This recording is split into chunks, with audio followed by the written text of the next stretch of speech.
Hey everybody, welcome to the Herd Fit Podcast with Dr. Sam Rhee and myself, Coach David Syvertsen. This podcast is aimed at helping anyone and everyone looking to enhance their healthy lifestyle through fitness, nutrition, and most importantly, mindset. Welcome back to the Herd Fit Podcast. I am Coach David Syvertsen. I'm here with Dr. and Coach Sam Rhee. We have a really important topic to talk about today, and it's been coming up with other people that I coach both on Next Level, at Bison, some competitors that I talk to on Instagram. How much volume is too much volume? Are you working out too much? Are you working out enough? It's a question that is asked all the time, both internally and externally. This is the time of year. We're approaching September right now. This podcast is going to come out at the end of August. And you're not alone if you're kind of feeling kind of like messy, in a rut, unhealthy. That is what summer is. I love kind of dialing it back a little bit and not taking things so seriously in the summer. But I know that at some point you do need to kind of get that back on the healthy train. And you're around a lot of other people that you constantly feel are working hard, achieving things, posting on Instagram this, and it's tough to be like, oh my God, am I falling behind? Am I getting worse? Am I losing it? Am I getting too old? Why does this hurt all the time? And I think one of the things that we really need to look at before you say, all right, here I go, I'm getting back into it, right, is how much volume do you need to maintain your level of fitness, to maintain health?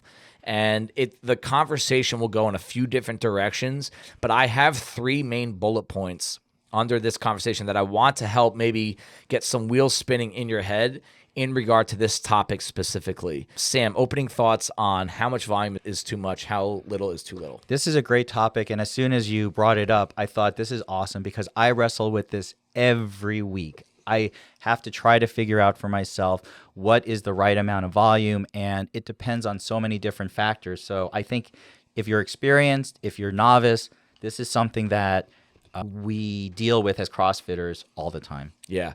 So I had three topics, and Sam has a really good article written in front of him written by James Hobart that kind of talks about this, and he's going to reference that here and there. I want to break it down to three topics. I'm going to start off with the one that everyone should be conscious of. New CrossFitter, old CrossFitter, competitive CrossFitter, health CrossFitter, back and forth CrossFitter. It's recovery. I think recovery dictates your volume 100%. And some of you guys wear the whoop straps and it tells you how recovered you are. Do we want to be married to that number every morning? Oh, I'm not recovered. I'm not in the green. I should not go work out.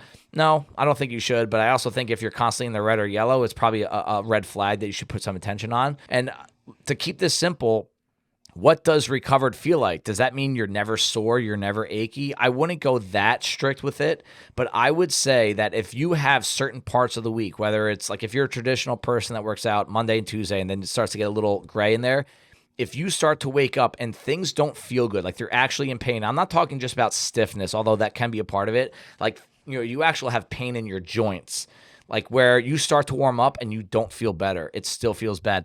That's like the number one sign to me that you are overtraining and you need to take more rest in between your workouts. Pain is, and I've overlooked that so many times when I was driving at volume, is if you're not feeling, and I think a lot of athletes, they go through that learning process. Yep. Last week, we did snatches, and after that, my right hip felt a little, not bad, but when I was walking, I could feel a little tight, and I felt that before. Mm-hmm. Went home, Theragunned it, came in, did some green band stretching, and it didn't stop me from working out. I still worked out the next day, but I looked at my hip and I said, how does this feel? And it actually felt good, so I kept going. But if it was still feeling a little tight, I would have probably back down a little bit, but it took me a long time to figure out that I have to listen to my body and work with it. That doesn't mean stop. I won't stop for something like that, but it will make me cognizant and adjust when I need to. I always like to quote my high school football coach. It's funny that some of the things that you learn and are here when you're a kid and they stick with you the rest of your life. And it says you guys have to be able to tell the difference between pain and injury. And again, I remember thinking back then, I'm like, well, you still never really get an objective answer. The reason he says that is, you're a high school football player. You're still kind of developing some of that toughness as that age. And we also had a very small roster. So if people started getting hurt, we'd be screwed, right? But, what stuck with me, and I still think about it to this day, is if I am pursuing a certain goal, whether it's in the sport, whether it's with just my general fitness program, if I feel like I'm not getting better, like every week something aches, like right now I have a left knee issue, right? And I'm seeing someone for it, getting it worked on, and like I just started to commit to that this past week because I really need to get this thing back on track. If it doesn't start to get better over the course of a week or two, you do have to start dialing it back because it almost feels like, all right, this is an actual injury that I'm dealing with. It's not just like a sore this or sore that. And I've done this for so long that this is where the experienced CrossFitter has an advantage, right? Where we've touched that frying pan a few times and we've gotten burned. And now it's like, all right, that I can't do that again, or I shouldn't do that again, right? You learn from past mistakes. I've been through a lot of different things with my body over the past decade that I kind of know, all right, it's been 2-3 weeks now, like this is something. Or sometimes something happens right away, like right in the moment, like something, I use the words pop, right? Like whenever I know, like if I really hurt something in a workout during a fast twitch movement, I'm like, all right, that was a legitimate injury. I'm going to have to dial it back. So the experience helps, but I do think that line can help a lot of you guys out is what is the difference between pain and injury? And again, I'm going to just repeat myself from an earlier statement. If the movement, whatever does not feel good, if it does not feel better during and after the workout, then I think that's the sign that you're take some mental discipline here to take a step back. And I'm breaking this up into 3 different periods. This is going to be the last topic will be your mental approach. So this is where I'm going to cut off that because I want to talk about the mental side of it later. But in terms of the recovery component, that is the simplest answer I can say. So if I just did beginner with someone last week, I have beginner 2 with him on Tuesday. Almost every time they will ask me, how many times a week should I work out when I start CrossFit? And I have a template answer, but I say it's very based on the individual, but I usually say day on, day off for the first month or 2. Try not to come in 2 days in a row. And then if you get through that, that's like, all right, and you come in and you feel invigorated every single time, all right, maybe now you add take one of those rest days out. Now you're going 2-3 days in a row, day off, 2-3 days in a row, day off. And then, we have people in our gym that come every single day. Is that smart? We'll see. I mean, I don't want to say it's smart or dumb because if they can recover from that kind of volume, then yeah, I say do something every single day. A lot of it depends on your intensity. So you mentioned this article that I'm referencing, and I will include a link on it on the website and in our podcast description, but it's from James Hobart in 2016. It's called A Deft Dose of Volume. And the first sentence in that article is CrossFit programming thrives on intensity, not volume. And they've talked about it. Is it better to train for 90 minutes at 60% or 60 minutes at 90%?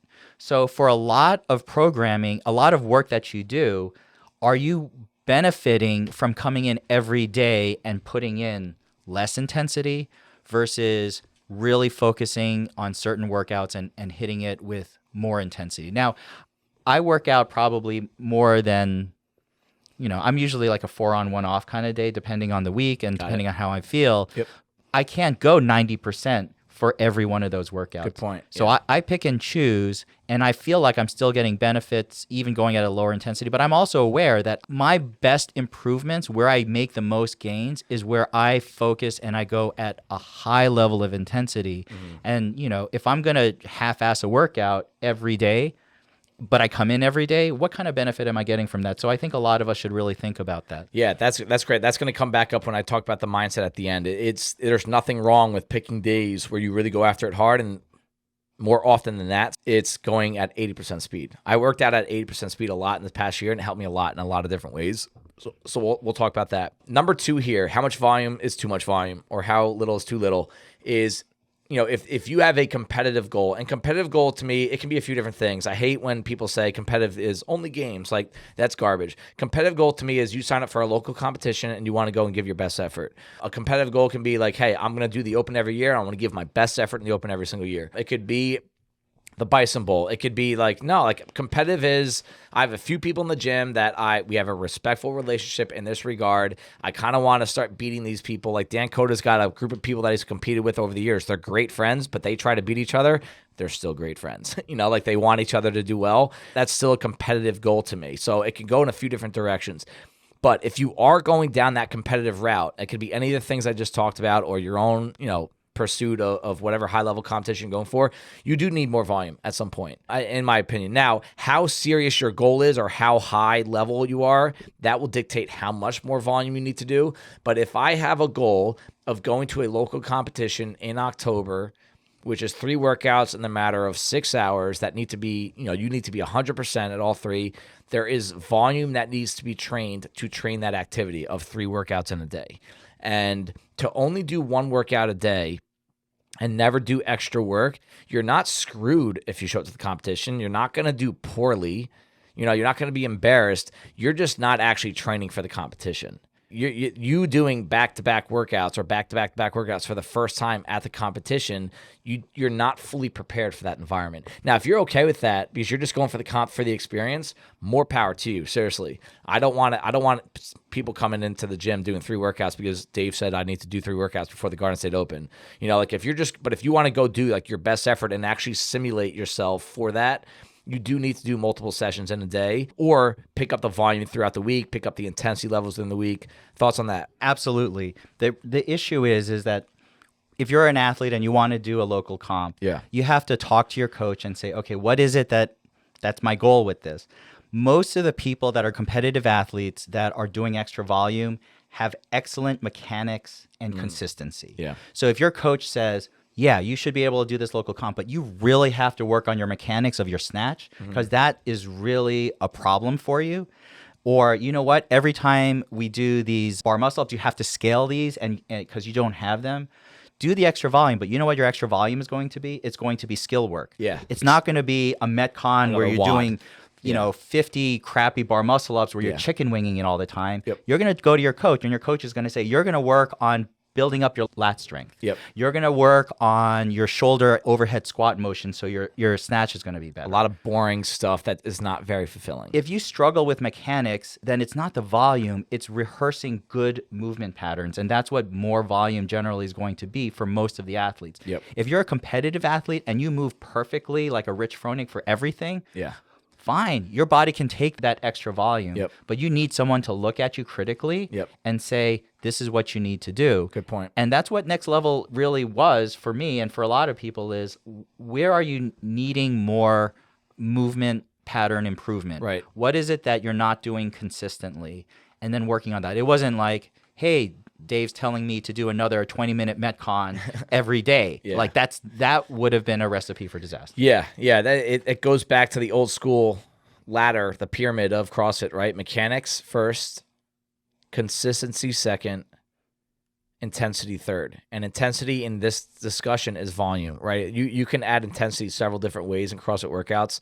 Load, speed. We're talking about volume. It's a great point. Like I'm nodding my head, saying amen when Sam says, if the movement is poor and you're just doing it more often, the movement will stay poor, right? If your pacing is poor, but we're just telling you to do more work and your pacing will just continue to stay poor and hold you back, right? And so, yes, more volume is needed for competitive athletes, but it's if and only if the other boxes have been checked. And I think we get really impatient with this, right? If someone has a competitive goal, they think 3 weeks is a long time. They think 3 months is a long time of trying to really fix their snatch technique, do all the strict pull-up work and lat work and GHD work so that my muscle-ups don't have the chicken wing. 3 months is not a long time. A year is not a long time. There is no timetable for it. You have to get better. You have to show to yourself, not even the coaches, you have to show to yourself that you can keep things clean and consistent on all levels before you go after like the super high volume and even go after like the highest level of the sport. So I think that's a really good way of putting that in relation to, do I need more volume if I want to compete? It's yes, the answer is yes, but it might not be what you think. It might not be extra watts. It might not be do the 415 class and then do the 515 class again. Right? We've had people do that over the past. It's like that mental addiction to just feeling like you're working out, which again, there is value in it. It's just limited and it's opening up a door of, possibility of really bad things happening to you recovery wise. So again, that's going to bring you back to, are you recovering from all this extra work, right? So those are the first two. The last one is probably the most important one to me. It's mindset. And this is where I think a lot of us probably have a lot of common ground. Like I bet that as we start talking about this, you're going to feel like a lot of like head nods to this, right? we belong to a gym, and I know there's a lot of gyms, people that listen to this that don't come to Bison. So just the background, the gym we have a lot of members, but more than that, you have a lot of members here that are very fit.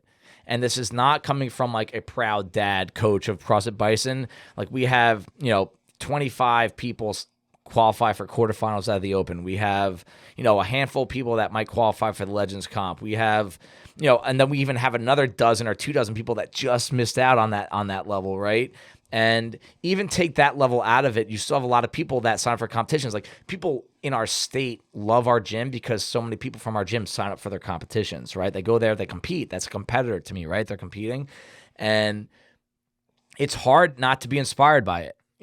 Like I get inspired still to this day. If I'm like in a rut and I don't feel like I'm motivated, coaching classes motivates me because like there's just so many people that are working so hard, and I know they have other things going on in their life too. And it's like, Dave, suck it up. Like they're doing it, you got to do it too. So in a good way, it's inspiring, but it can really quickly turn into, oh, that person's doing more, that person's doing more, that person's doing more, I need to do more too, or else I'm going to be the one that gets left behind. They're all going to ride up to CrossFit heaven, and I'm going to be down here, asking for an invite to their club, right? And this is one thing I think a lot of people subconsciously struggle with. FOMO or... Yeah, FOMO, or honestly, maybe... like subtle jealousy, subtle fear that others are going to get better than they're not. And that's the reason why they want to do more volume. The article says it's a fool's errand to cram multiple workouts on top of each other in hopes of finding a shortcut to fitness, which is true, which is why everyone that I've ever seen who did multiple workouts, like take the 415 and the 515 class, never got appreciably better with that. And they're no longer here. Right. One of the things that I've learned about volume over the years is you have to have everything else set up in your life to handle that volume. So it's not just a question of adding workouts. Is your recovery set up right? Is your nutrition set up right? Is your sleep set up right? Is your stress level set up right?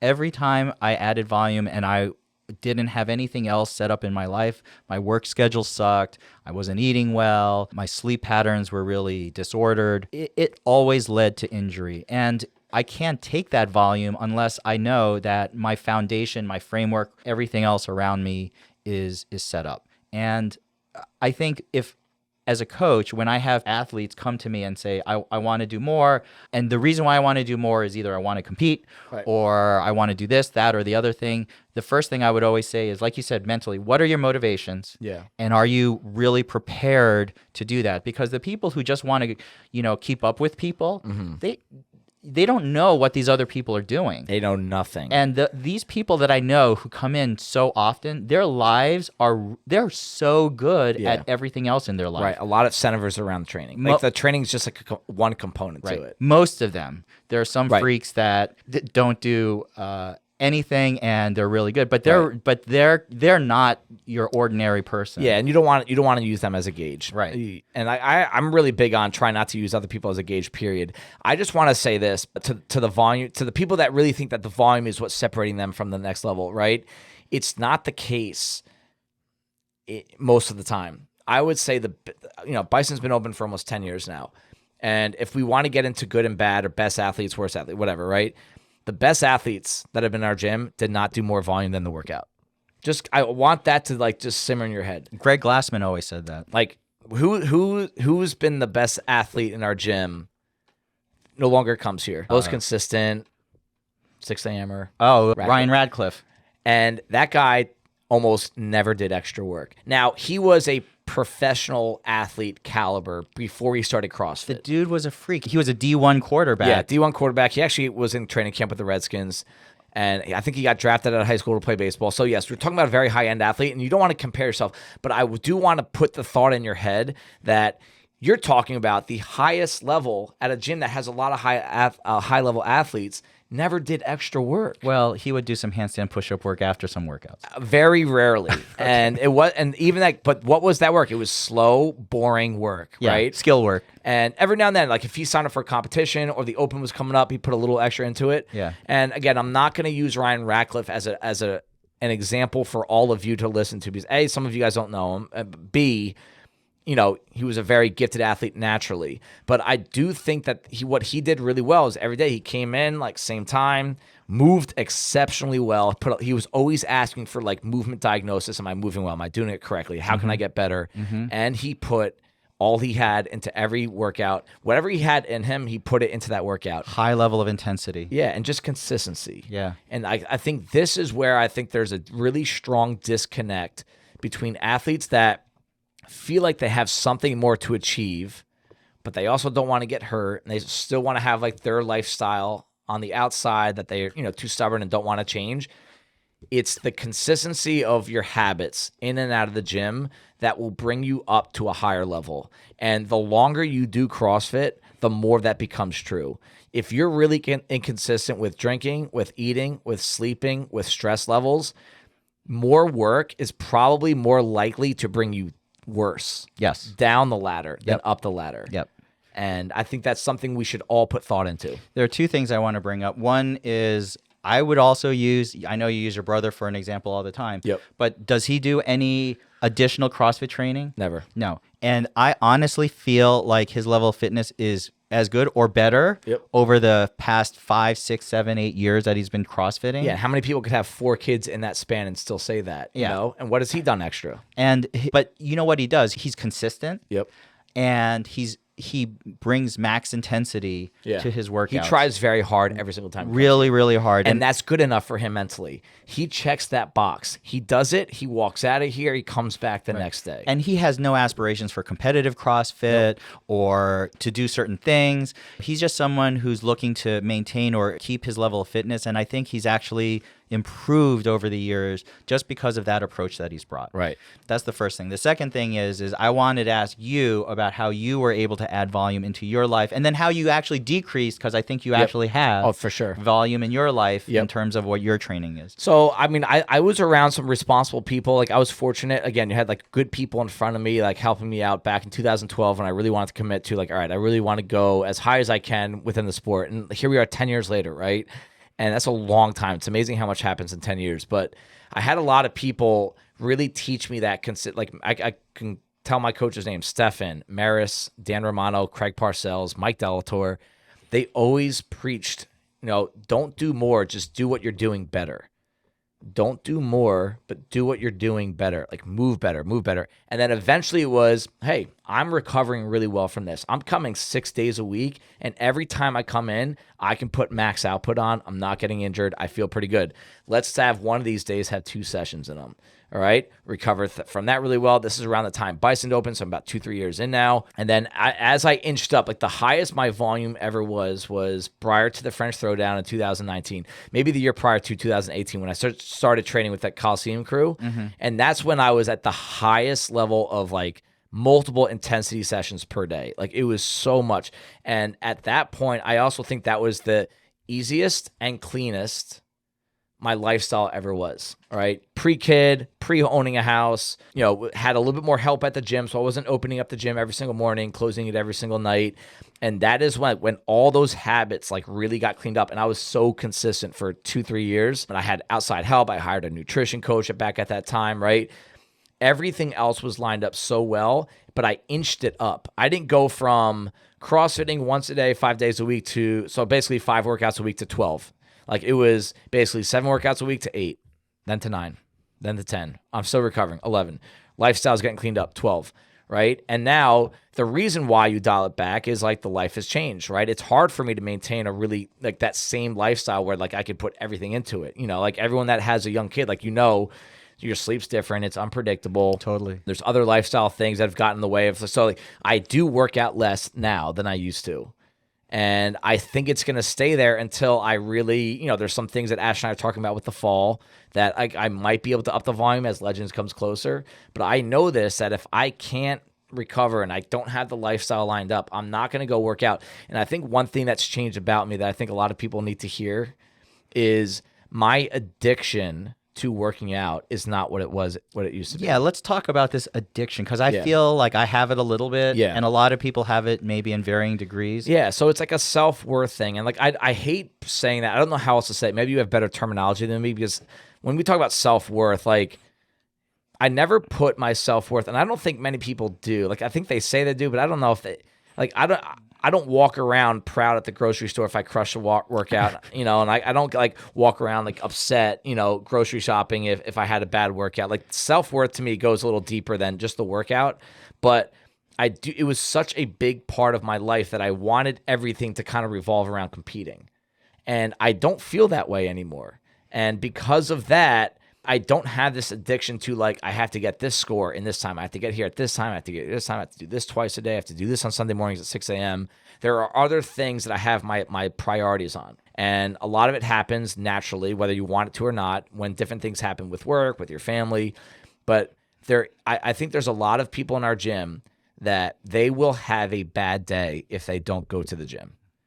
And they associate a healthy lifestyle with going to the gym. So if they don't go to the gym, they take themselves out of that healthy lifestyle, and then it snowballs into, I'm going to eat poorly, I'm going to drink more, and then that means that the drinking is going to affect my sleep. Whether you realize it or not, it's affecting your sleep. It's affecting your recovery, no question. It's not debatable at this point.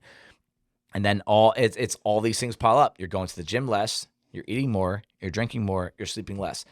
Rather than that addiction to getting to the gym, it makes you want to eat healthy. It makes you want to avoid the drinking. You don't want to get drunk because you're going to the 7 a.m. class the next day. Your friends are like who you're involved.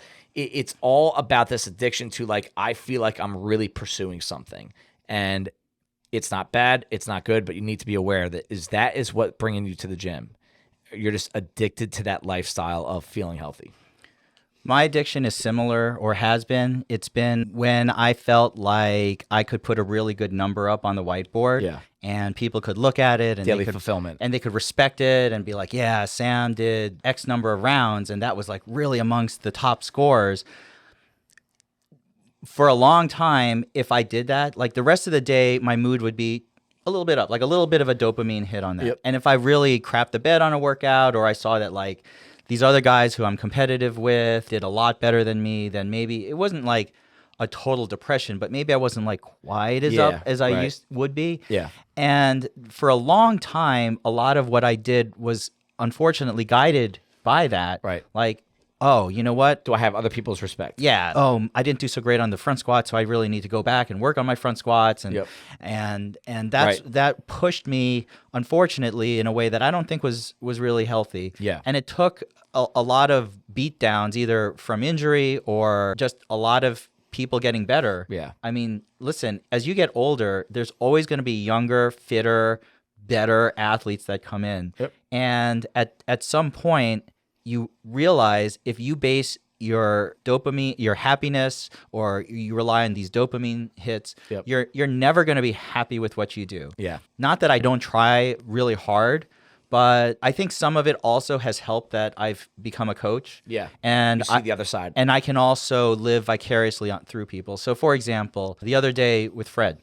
Yeah. Yeah. Fred Cowell. Yeah, Cowell. We did a workout, and it was a workout I'm generally pretty good at. It has burpees, and it's sort of an effort workout. It's not necessarily a max lift type workout. Yep. And he beat me, which honestly was a little shocking to me. Yep. But it started about nine months ago. Yeah. I mean, he's lost like 20, 30 pounds. He's gotten so fit. He's a really strong guy. Naturally strong guy, yeah. Yeah. And when I saw that at the end of the time, because we were working out, we were sharing the same lane. And he was like, so what was your score? And I was like, 59. And he's like, what'd you get? I was like, 62. I was like, for a second, I was like, oh, wow, that happened. Wow, that, And then I was like pissed. I was like, oh man, I should have tried a little harder. Then I said, you know what? I did try pretty hard on that one. You're happy for him. And I was like, God, that's, Fred, you've gone so far with this. Yeah. And that made me. I remember we were talking about that at the whiteboard with Fred there. And like, honestly, it probably made his day to hear that, And like it's good. It's good. Like that's maybe what's changed about you. It's like seeing other people succeed actually makes you happier now than it does, and it doesn't still. Yeah. So I was a little pissed, and I was like, well, Fred. I helped Fred by putting his kettlebell in the right position, so he was able to transition faster, and maybe that's why. But I still overall listen. I'm a human being. I can't not help be like a little competitive. But the fact that I can recognize it and say, hey, listen, Fred has come such a long way. Yep. he should be better than me. Yeah. I just didn't realize it. And now you see all these guys just doing better and better and better. That makes me happy. That doesn't mean that, listen, if I happen to beat him on another goddamn workout, I'm not going to take a little pleasure from it. But Watch your back, Fred. Right. But it's not, but trust me, the days of sitting there expecting that I need to do this and that and do more volume because I need to be better than somebody is long gone. Yeah, and that's just, it's a mindset shift, right? And that's really what we're talking about. Like, do you, like, if maybe 4 years ago Sam would have taken that personal, that like this guy Fred beat him in a workout, and he goes home and does the workout again, like, and he gets 63, and like, take that, Fred, like, just did it again. Like, that's where you need to avoid. Like, that's where the maturity of being, you know, really being able to remove yourself from emotions and not getting addicted to this feeling that you're the best, right? Like, again, I say this all the time, guys. Like, nobody knows who the best scorer was 3 weeks ago, right? So why, like, nobody knows what the best score was 2 days ago, because it's really not that important. And I think people think about you less in that regard than when you think good or bad. Like, if you think you crush it, people will clap their hands. They're moving on to something else, right? They have their own lives. If they think if you did poorly, they're not thinking about it 3 minutes later. They're just not, but you are.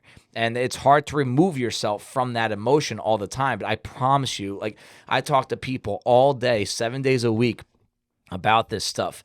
It is almost never about what someone else got, unless they think they were cheating, all right? But that's a topic for another time.